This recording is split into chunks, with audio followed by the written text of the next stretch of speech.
안녕하십니까. 신의 한수의 신의식입니다. 추석 명절은 잘 보내고 계신지요? 오늘은 명절 전에 이제 추석 대이동이 일어나는군요. 서울에 계신 분들, 또 지방으로 가시는 분들, 또 지방에서 서울로 올라오시는 분들, 차 안에서 굉장히 힘들죠. 또 가족들을 만나게 된다는 이 설레임, 이런 것들 때문에 다 참을 수 있을 것 같습니다. 자, 명절 잘 보내시고요. 건강에 유의했으면 좋겠습니다. 또 이 추석 때가 되면 막 살이 쪄요. 맛있는 걸 막 먹다 보면은 또 다이어트 하시는 분들 계시는데 음식 조심하시고요. 조절하시면서 드셨으면 좋겠습니다. 자, 이번 추석에 모여서 가족들끼리 무슨 얘기를 할까? 아마 남북회담과 관련된 이야기 많이 나누지 않을까 저는 그렇게 생각합니다. 한쪽에서는 야, 잘했다. 또 한쪽에서는 아니다, 못했다. 막 격론이 벌어지지 않겠습니까? 그래서 오늘 신의 한수는 조금 색다른 시각에서 북한에 우리는 안보를 소매치기 당했다. 이런 내용만 쫙 알고 계셔도 가족들과 이야기할 때 이러이러한 점이 잘못된 거야 라고 얘기하면은 가족들이 그래?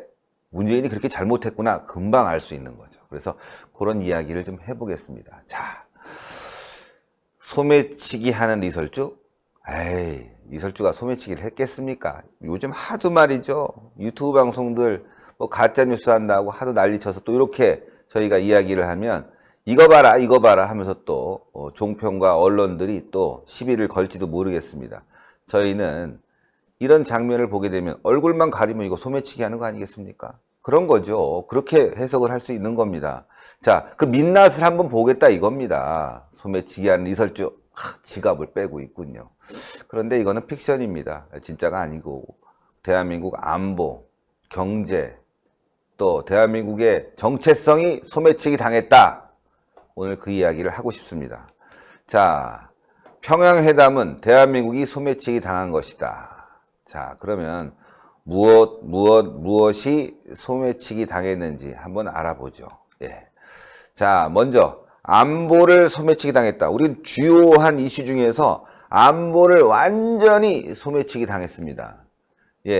NLL 30km를 더 양보했다고 합니다. 50 했지만 북한이 주장하는 북한의 한계선을 통해서 우리는 NLL을 35km나 더 양보를 했는데 따지고 보면 우리의 영해를 70% 이상 더 줬다. 또 우리의 안보를 그만큼 허술하게 만들었다. 결국 NLL을 저렇게 양보했기 때문에 북한과 공동 평화구역 안에서 활동할 땐 큰 문제가 분명히 발생할 수 있을 거라고 저는 생각합니다. 자, 김성태 자유한국당 원내대표는 사실상 NLL을 포기했다고 얘기했고 지금 야권은 여기에 대해서 앞으로 계속 문제 제기를 할 거라고 보입니다. 자, 일체의 적대행위를 전면 중지한다고 하는데 대한민국이 무슨 적대행위를 했죠? 도대체 이해를 할 수가 없네요. 천안함, 연평도 포격, 기타의 도발 행위, 이거 다 북한이 저지른 행위입니다. 우리가 휴전협정을 맺고 작은 거 큰 거 다 합쳐서 한 3만 건의 이런 적대행위를 해온 것이 바로 북한입니다. 대한민국은 방어하는 입장에서 감시하는 입장에서 서 있었을 뿐이죠. 그러면 연평도 포격도 MB가 북을 자극해서 포격을 한 겁니까? 지원을 안 하고 북한이 계속 적대적인 행위를 해왔고 천안함 폭침을 해오니까 거기에 대한 응징 아니었겠습니까? 우리는 연평도에서 북한을 향해서 포격도 하지 못했습니다. 다만 5.24 조치를 발효해서 북한의 경제 제재를 가했을 뿐인데 북한은 이런 거 다 풀어라 이런 얘기 아니겠습니까? 적대행위 절대 없었는데도 불구하고 이번 문재인 정부는 이명박 박근혜 정부의 대북 제재를 적대행위로 인식한 것이 아니냐 이렇게 저희는 판단할 수 있습니다. 자, 또 보죠. 전방 경계 사단 20%를 감축했습니다. 야, 이거 전방 경계 사단 우리는 방어하는 입장이기 때문에 당연히 전방을 감시해야 되는데 국방부는 드론으로 감시를 하겠다고 합니다. 그런데 또 여기에도 맹점이 있습니다.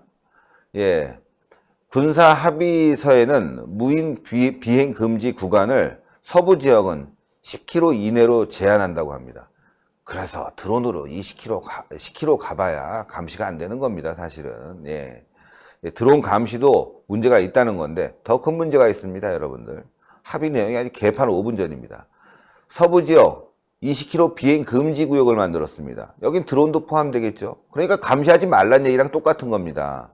중요한 건 이건 유엔사와 미국과도 합의해야 되는데 합의도 하지 않고 덜컥 이렇게 북한에 합의를 해줬습니다. 이거 앞으로 유엔사 미군과의 합의 과정에서 큰 문제가 될 것 같습니다. 자, 대북 정찰 자산이 남쪽으로 많이 후퇴했다는 겁니다. 또 대한민국은 방어하는 입장이라고 말씀드렸다시피 이렇게 방어를 해야 되는데 이렇게 감시 구역을 줄여놓다 보면은 감시를 못한다는 거죠. 예. 북의 선제 공격을 감시해야 하는 정찰 능력이 현저하게 떨어질 수뿐이 없는 상황입니다. 문제죠. 대한민국 안보가 정말 소매치기 당했다 이렇게 볼 수뿐이 없는 상황 아니겠습니까? 정말 큰일입니다. 안보가 소매치기 당하고 정체성이 소매치기 당하고 게다가 대한민국 경제까지 소매치기 당할 판입니다. 경제인들이 막 올라갔어요. 예. 대기업 총수들이 올라갔습니다. 이재용 삼성 부회장은 어제죠. 기자들 앞에서 한마디도 하지 않고 차를 타고 가버렸습니다. 그런데 언론들은 이런 속심, 나 기분 안 좋은데? 별로 도와줄 것도 없는데 할 말도 없는데 라는 이런 속심은 다 지워버린 채 이재용의 미소 이거로 덮어버렸습니다. 정말 대한민국 언론들 썩어도 너무 썩었다. 완전히 썩어버렸다. 예, 북한을 미화하고 이번 남북회담을 미화하기 바쁘다. 추석 연휴에 아마 우리 국민들이 이런 내용들을 잘 모른다면은 또 지지율이 또 올라가겠죠. 가뜩이나 11%까지 올라갔는데 더 올리려고 발악을 할 겁니다. 더 언론들을 옥죄일 겁니다. 유튜브 방송들을 더 옥죄서 자신들의 지지율을 높이기 위해서 발악을 할 거라고 생각합니다. 계속 보겠습니다. 자, 안보가 소매치기를 당했습니다. 서부 지역 20km 비행 금지 말씀드렸다시피 큰 문제가 있습니다. 우리는 군사훈련을 할 땅이 부족해서 주요 군사훈련 장소가 다 북쪽에 위치해 있습니다. 이 얘기는 조금 제가 더 해보겠습니다, 여러분들. 저도 전방 지역에서 군 생활을 했습니다. 이 후방 지역에서 훈련하기가 어려운 것이 도로에서 나가게 되면 차량을 통제를 해야 되고 그만큼 또 민가에 피해를 주게 됩니다. 그래서 전방 지역에 사격장이 다 있고요. 또 훈련 장소들이 많이 있습니다. 뭐 전차부대에 있었기 때문에 전방, 연천, 포천에서 많이 훈련을 했는데 만약 그런 훈련 지역이 줄어들게 된다면은 대한민국 군은 훈련할 장소가 없습니다. 그럼 어떻게 될까요? 군의 이 전투 능력은 상당히 떨어질 수뿐이 없는 겁니다. 북한이 그걸 노린 거죠. 이런 합의를 어떻게 할 수가 있겠습니까? 우리가 미국처럼 또 중국처럼 땅이 넓고 북한은 뭐 마음대로 훈련할 수 있죠. 사실 주민들을 상대로 훈련하지 않습니까? 정치범 수용소에서 훈련하고 특수부대는 말이죠. 이 정치범 수용소에 있는 이 정치범들을 상대로 살인 연수까지 한다는 거 아닙니까? 실제로 사람을 죽인다는 거 아닙니까? 대한민국 군들은 지금 이렇게 후방으로 후퇴하게 되면은 실제로 훈련할 장소가 부족해지면서 제대로 된 훈련을 못하고 전투 능력을 상실할 게 뻔하지 않겠습니까? 정말 문제입니다. 계속 보죠. 자, 공지 합동 훈련에 심각한 장애가 발생한다. 그렇죠? 전방에서 훈련을 할 수 없으니까요. 네. 자, 안보를 소매치기 당했습니다. 많은 내용들이 있습니다. 예, 서해 5도 수역은 남북한이 공동 순찰한다고 합니다. 그러면 우리는 이제 경찰이 가야 되죠. 근데 북한은 경찰이 있습니까? 다 군입니다, 여러분. 만약 서해 5도 지역에서 무슨 일이 발생했을 때 우리 군이 즉각 대응하기가 어려워진다는 겁니다. 앞으로 서해 5도에 사시는 분들 굉장히 어려울 겁니다. 안보적으로. 불안할 겁니다. 그뿐만 아니라 인천 지역도 안보 공백 상태가 이제 발생할 겁니다. 그 안에서 무슨 일이 발생할지 어떻게 알겠습니까? 군사적 충돌 없다고 장담할 수 있겠습니까?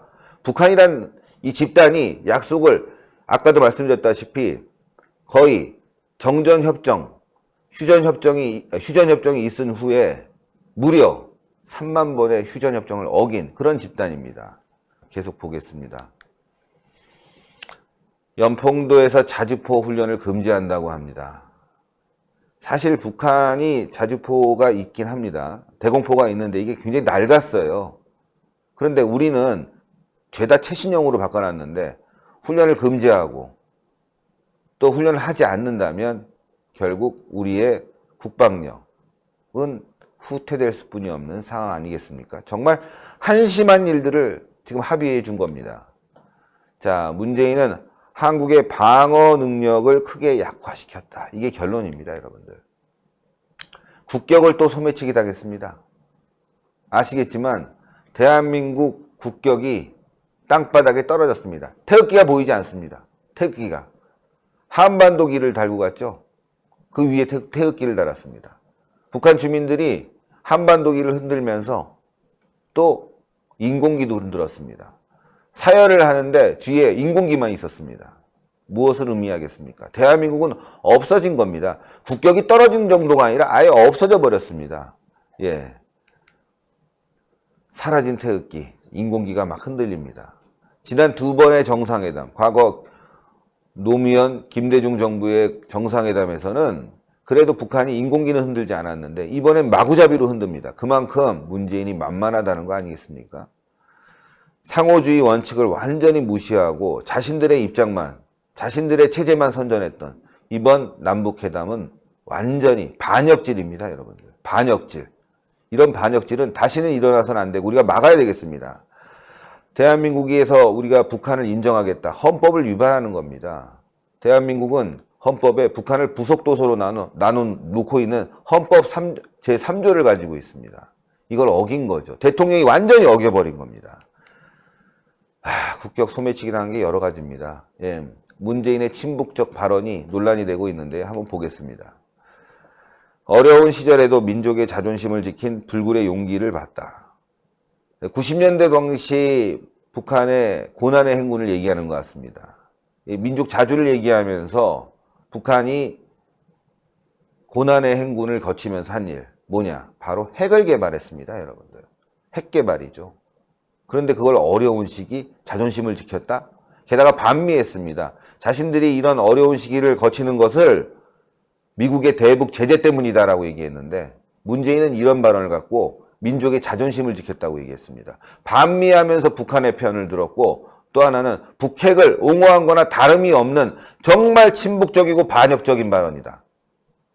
정말 한심합니다. 자, 남쪽 대통령이라고 얘기합니다. 자신을. 남쪽 대통령. 좀 전에도 말씀드렸다시피 헌법 제3조에는 북한을 우리의 부속 영토로 삼고 있습니다. 북한도 우리가 관리해야 될, 대통령으로서 관리해야 될 의무가 있는 겁니다. 근데 남쪽 대통령? 그러면 문재인은 남쪽만 관리하고 북쪽은 관리 안 합니까? 자유민주 통일하기 위해서 우리는 꾸준히 노력해야 되는데 남쪽 대통령이라고 얘기했다는 것은 통일하지 않겠다는 거랑 똑같은 겁니다. 어떻게 이런 말을 할 수 있죠? 그러면서 북한을 찬양합니다. 이런 대통령이 정말 대통령입니까, 여러분들? 앞으로 저는 문재인에 대해서 대통령이라고 혹시 얘기하라고 누군가가 얘기한다면 그냥 남쪽 대통령 문재인 이렇게 얘기해 주려고 합니다. 남쪽 대통령 문재인. 그럼 북쪽엔 누가 있냐? 북쪽 대통령은 김정은입니까? 연방제하면은 김정은이 대통령입니까? 뭐 이런 얘기를 어떻게 할 수 있는지 참 진짜 답답합니다. 예. 남쪽 대통령이라는 게 어떻게 무슨 헌법에 나와 있습니까? 헌법은 북한을 부속도서로 삼고 있는데 참 어처구니가 없습니다. 자, 친북적 발언들은 계속 이어집니다. 자, 우리 민족의 운명은 우리 스스로 결정한다는 민족 자주의 원칙을 확인했다. 좋은 말이죠. 아주 좋은 말입니다. 우리 민족의 운명은 우리 스스로 결정한다. 그런데요, 지금 상황은 그렇지 않습니다. 북한마저도 중국에 의존해서 살고 있지 않습니까? 중국에 기름 받고 또 물자 받고 일부 돈도 받고 그러면서 연명하고 있는 게 북한 아닙니까? 중국에만 돈 받습니까? 유엔을 통해서 지원받지 않습니까? 또 대한민국을 통해서 지원받지 않습니까?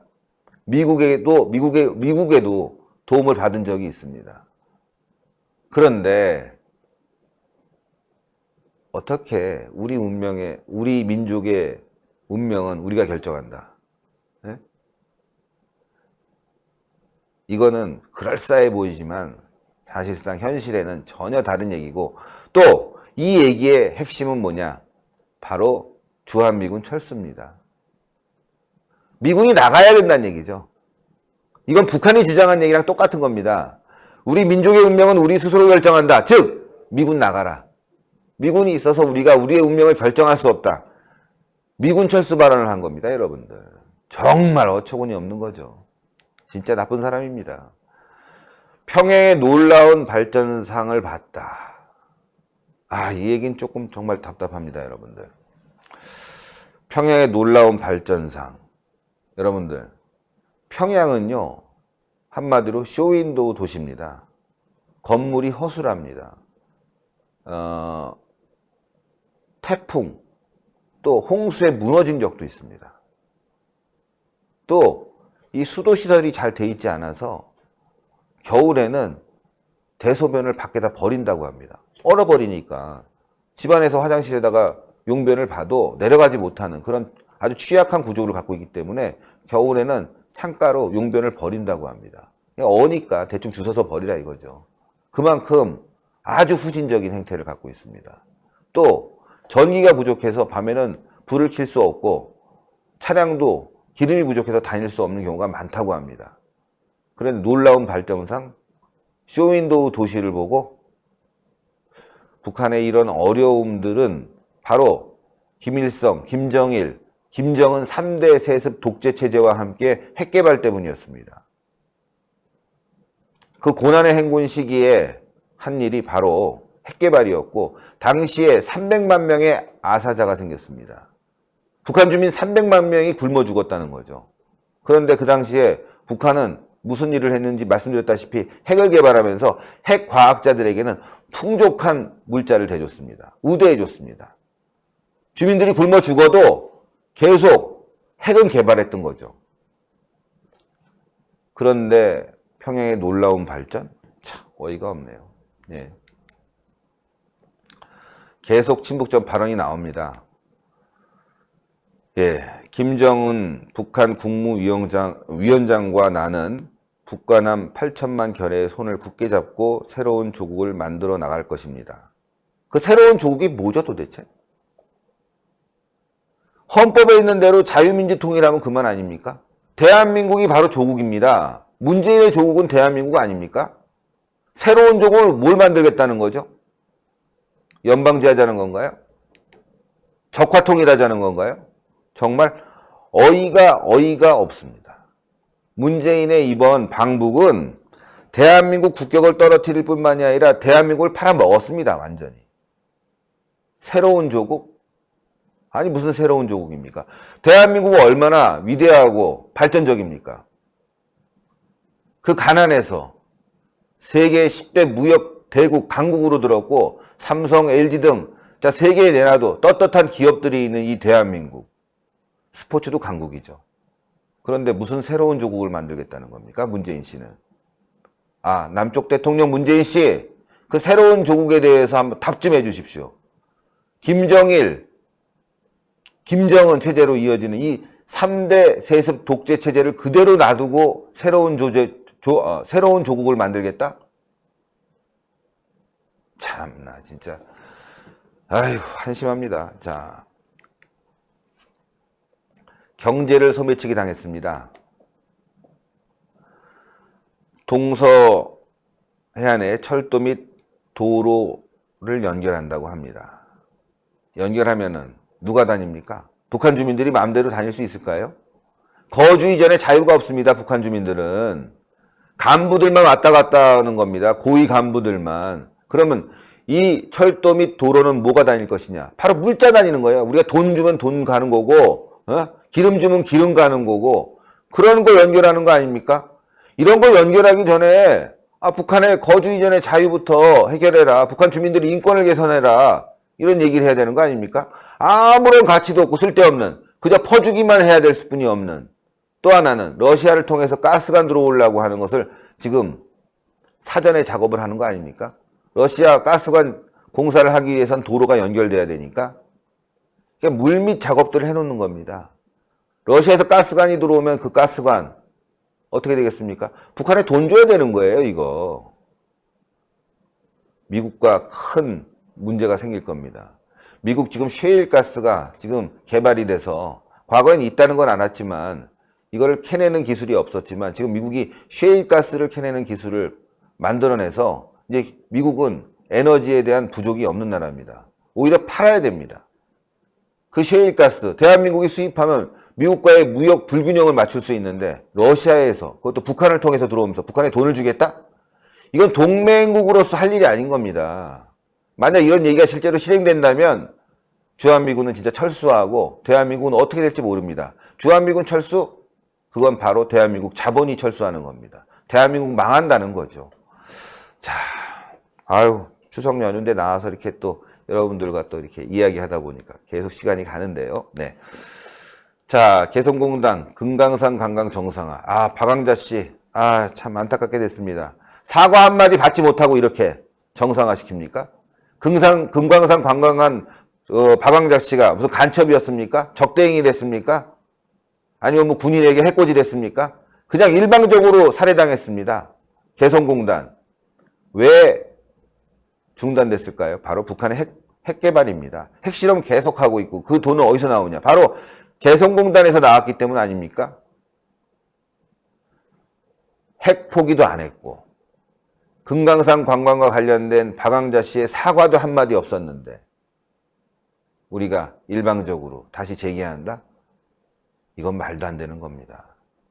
5.24 조치를 완전히 무력화시켰네요. 예, 5.24 조치를 완전히 무력화시켰습니다. 자, 남북 환경 협력 적극 추진. 진짜 웃깁니다. 이게 웃자고 누운 걸까요? 남북 환경 협력 적극 추진? 그냥 웃읍시다, 이거. 예. 이거 아마 북한이 헐벗고 나무가 여러 가지 문제가 있으니까 자꾸 산에서 나무를 잘라다 떼니까 여러 가지 문제가 생깁니다. 홍수, 가뭄 이런 것들이 생기니까 기름 달라는 얘기입니다. 비료 달라는 얘기입니다. 예? 남북 환경협력 적극 추진. 여러분들 지금 북한이 환경 따질 때입니까? 굶어 죽고 있는 판에 말이죠. 참 어처구니가 없습니다. 기름 달라는 얘기, 쌀 달라는 얘기, 돈 달라는 얘기입니다, 여러분들. 예. 방역 및 보건 의료 분야 협력 강화. 그렇죠. 북한에는요, 성병이 창궐하다고 합니다. 예. 왜? 약이 없어서. 게다가, 너무 아프다 보니까 지금 마약 환자들이 굉장히 많다고 합니다. 대마나 마약을 키워서 이거를, 양귀비나 이런 걸 키워서 마약을 가지고 약을 대체하고 있다고 합니다. 그래서 마약 환자가 굉장히 많다고 해요. 자, 이것도 돈 달란 얘기입니다. 예. 돈을 우리는 계속 줄 수뿐이 없는 것이고 핵 포기와 북한의 인권은 하나도 들어가 있지 않습니다. 이게 바로 이번 평양회담의 문제라는 거죠. 자, 북한이 전쟁 없는 시대를 약속한 이유, 뭐 전면전이 발발하면 뭐 100% 지네들이 뒤지니까 예, 좀 심한 말을 썼습니다. 네. 위험한 전쟁보다는 대한민국에 빨대 꽂고 평화롭게 쭉쭉 빨아먹는 게 이득이다. 연방제 하겠다는 얘기입니다. 대한민국에 빨대 꽂고 연방제 하겠다는 건데 연방제 하면 바로 적화입니다. 적화. 이러한 북한의 의도도 모르고 모든 것을 합의해준 문재인. 반면에 말이죠. 우리 군에 대한 존중심 또 안보를 더 확고하게 하는 건 하나도 없다는 건 뭐 미리 말씀드렸다시피 이번 70주년 국군의 날 기념식은 굉장히 초라하게 벌어졌습니다. 용산 전쟁 기념관에서 진행을 했습니다. 퍼레이드가 없습니다. 퍼레이드는 93년 이후 5년 주기로 대규모로 시행해 왔지만 이번에는 생략됐다고 합니다. 북한은 구구절에 엄청난 퍼레이드를 하면서 물론 이제 거기에 ICBM은 빠졌다고 합니다. 자신들의 국방력을 마음껏 자랑을 했습니다. 매년 하는 행사입니다. 우린 그나마 5년마다 한 번씩 하는데도 이번에 안 해버렸습니다. 북한 눈치 본 겁니다. 이럴 바에는 뭐 대한민국 군을 없애겠다 뭐 이런 합의를 해오지 그랬습니까? 남쪽 대통령 문재인 씨 정말 한심합니다. 추석 연휴에 여러분들 이런 내용을 가지고 가족들과 얘기하면서 혹시 잘못 아는 점들이 있다면 지적을 해주길 부탁드리겠습니다. 대한민국 안보, 경제, 국격 모든 것이 이번 회담에서 땅바닥에 떨어졌습니다. 정말 큰일이 아닐 수 없습니다. 이번 추석 연휴 여러분들 잘 보내시고요. 건강하시고 신의 한 수는 틈틈이 이렇게 여러분들과 함께 시간을 내서 방송을 하겠습니다. 추석 여론을 바꾸는 변화시키는 그런 명절이 됐으면 좋겠습니다. 대단히 감사합니다.